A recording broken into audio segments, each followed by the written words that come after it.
It has officially been 1 year since I have purchased the Kindle and have been using it on a regular basis. So I feel like I'm a pro. I feel like I can give you all the tips that you need. And Meg just told us Prime Day was coming up. So I know y'all got a Kindle on y'all wish list and y'all need to know all the tea.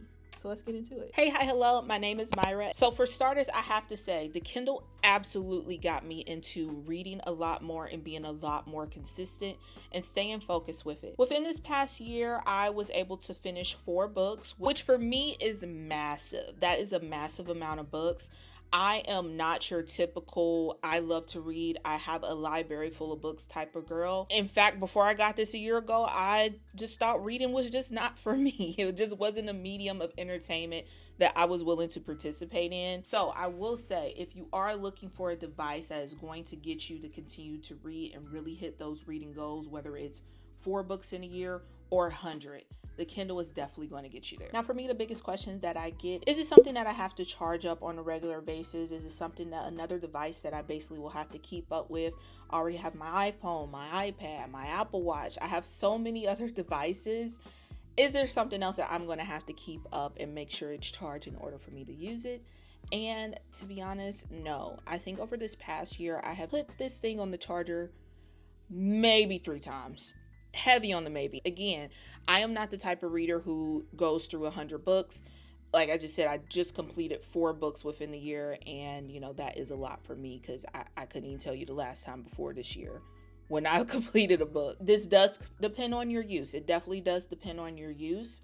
But legit, you can go weeks without having to charge this thing. So it's not something that you're going to forget to charge one day, and when you go to read, you're not going to be able to read the book. You'll be fine. You'll absolutely be fine. If that's a worry for you, it's not that big of a deal. Now, my favorite part in this past year about the Kindle is just really being creative with it. I am a creative person. Y'all know I love being creative over here and love all the cozy vibes. I love creating my own custom Kindle covers. And if you want to purchase this one, I do have it in my Etsy storefront. Definitely check out the pinned comment below so you can get your hands on it. I also have a video if you want to take the time to learn how to do it yourself. I will leave it up in the card. But y'all know I'm a sticker girl. I love adding stickers and doing different creative things with this Kindle.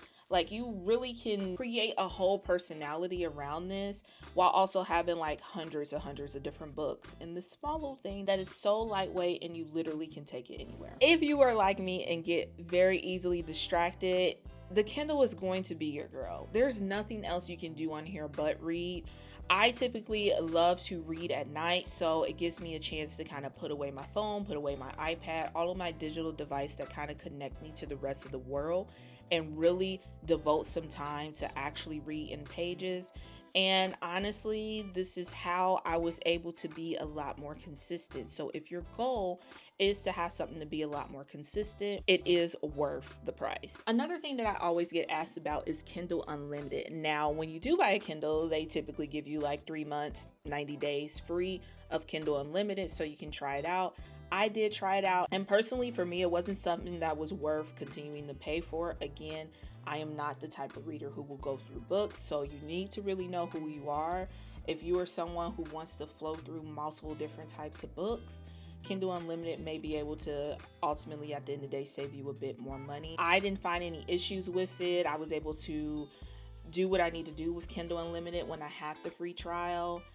It's not a situation where I feel like it's not worth it. It's just for me personally, I don't read that often to make it worth it. So if you are like me and you're just trying to get your bearings back on actually reading and getting consistent with it, I think Kindle Unlimited may overwhelm you a bit. You may feel the need to want to read more books, which in turn turns you off to the Kindle, and then you don't actually use it. So I would just say, if you are like me and trying to get back into the habit, use the free trial, test it out and see what you like about it. But I don't think it's necessarily worth actually continuing to purchase. So far within this past year, I have to say my favorite thing about the Kindle is the community that comes with the Kindle. There's a whole bunch of book loving people who are extremely encouraging, giving you tips and tricks. They always let me know about Stuff Your Kindle, which is a service on Amazon where you can download a bunch of free books and add it to your Kindle. Y'all know I love the stickers. The community always put me on to really cool stickers and skins to kind of add a little bit more personality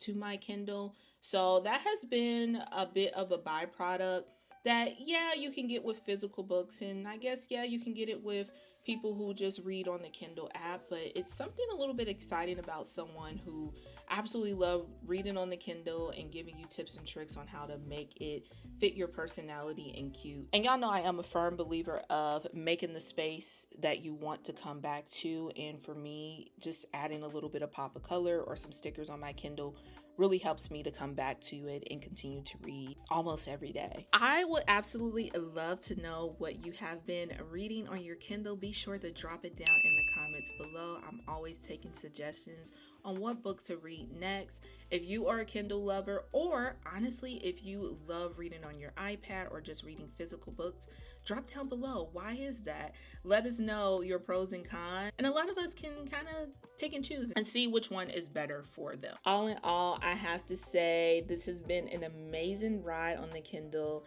I have had no complaints, no issues. I'm actually even considering going ahead and upgrading my Kindle because I believe I have the 2021 version. This little thing has now become a part of my personality and I absolutely adore it. And I cannot believe it's officially been 1 year, and to be so satisfied with such a product is amazing. So I hope you take that leap if you are considering getting a Kindle. Now, if you are a cozy tech loving person like me, or even want to learn a little bit more about your new Kindle device, be sure to check out these videos here. I think they're going to get you on your way. And of course, I will see you over there.